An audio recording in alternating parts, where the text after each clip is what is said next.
Hello mga Lods, welcome back to my channel. So nandito na naman tayo para silipin naman natin ang estimated salary ni Mariel Lasin. So ang kanyang content mga Lods is about fishing and then syempre sharing ng kanyang mga personal vlog. So ito ay request naman ni Jean Craso. So idol, maraming salamat sa iyong request. And then syempre sa support mo sa aking channel. Ingat ka palagi dyan and God bless sa'yo.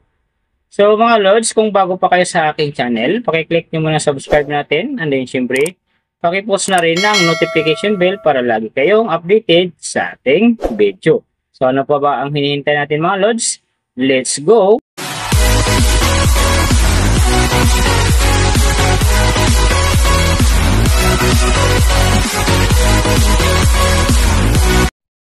So mga Lods, si Mariel Lasin ngayon ay mayroon ng upload videos na 206 and then mayroon na rin siyang subscriber na 522,000. So may video views naman siya ngayon na 66,156,973 and then yung kanyang country is EU. So yung channel type naman niya is people. And then yung account niya ginawa ito noong September 2, 2013. So doon naman sa kanyang total grade, nakakuha siya ng letter B. And then sa kanyang social blade rank naman, nasa 59,279. So doon naman sa kanyang subscriber rank, nasa 1,794. And then sa kanyang video views rank naman, nasa 233,815. So doon naman sa kanyang country rank, nasa 485. And then sa kanyang people rank naman, nasa 1,351. So nakita na natin yung kanyang ranking. Silipin naman natin yung kanyang last 30 days na subscriber.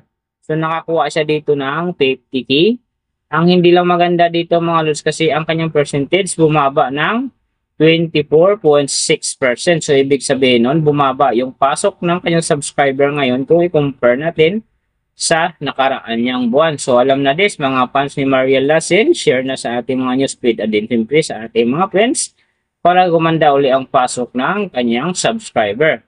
So doon naman sa kanyang views mga Lods, in the last 30 days nakakuha siya ng 10.14 views. So maganda rin, hindi rin maganda ang kinalabasan dahil ang kanyang percentage dito ay bumaba din ng 23.3%.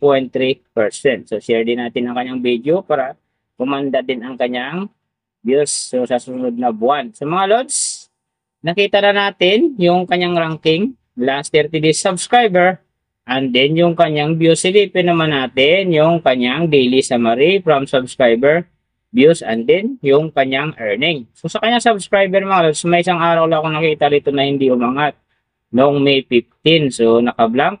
And then yung ibang araw may umangat ng 2K, mayroon ding 1K.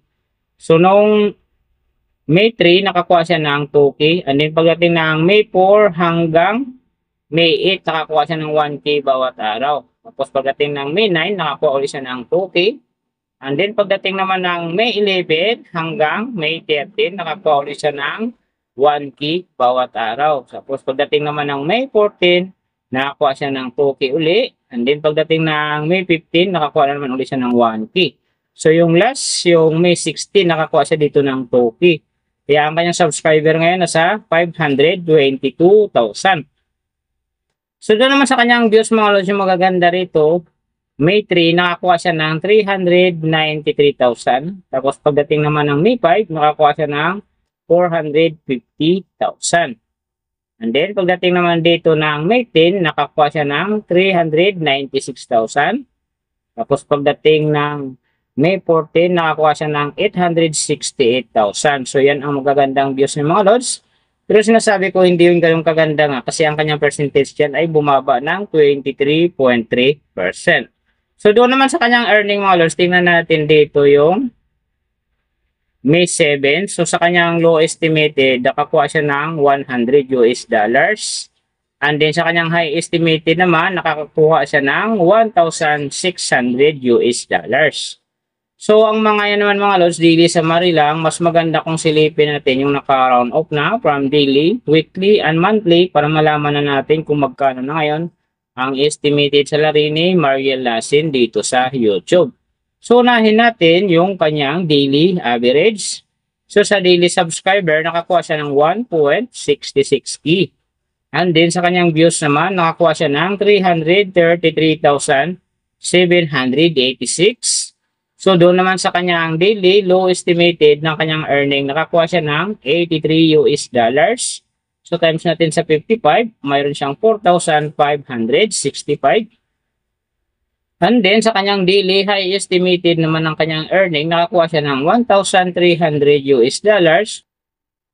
So times natin sa 55, mayroon siyang 71,500.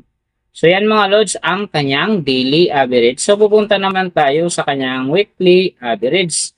So sa weekly subscriber, nakakuha siya ng 11.6k. And then sa kanyang views naman, nakakuha siya ng 2,336,502.